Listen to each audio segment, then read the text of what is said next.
पोलिसांकडनं आणि सरकारी पक्षाकडनं असं सांगण्यात आलं, की वाल्मिकचे काही कॉल आहेत, जे इतर आरोपींना गेलेले आहेत. सुदर्शन घुले किंवा इतर जे आरोपी आहेत ते.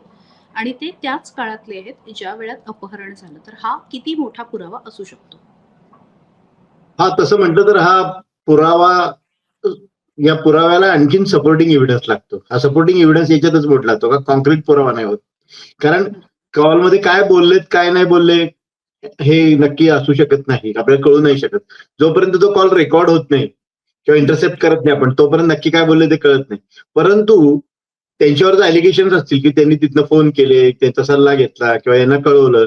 साधारणतः असं घडत असतं की ज्या ठिकाणी मर्डर घडतो किंवा एखादा इन्सिडेंट घडतो, तर तिथे ज्या माणसांना हे काम दिलेलं असतं ते काम झाल्या झाल्या त्यांच्या जे संबंधित जे कोणी त्यांना हे काम दिलेलं आहे त्याच्या बॉसला ते तिथनं कळवत असतं की सर काम झालंय. मग ते 5 सेकंदाचा कॉल असेल, 4 सेकंदाचा असेल, 10 सेकंदाचा असेल, ते पटकन कॉलही कट करतात, असं डन किंवा काहीतरी कोडवर्ड असं ते म्हणतात.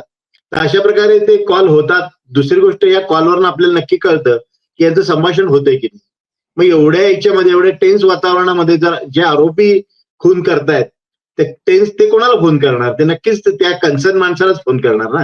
ते काही घरी कुटुंबाला, बायको किंवा मुलांना किंवा मित्राला नाही फोन करू शकत, कारण ते तेवढे टेन्स असतात. मग त्याच्यावरनं त्याचा संबंध इस्टॅब्लिश होतो आणि त्याला काही आणखीन दुसरे एव्हिडन्स असतात, सपोर्टिंग एव्हिडन्स.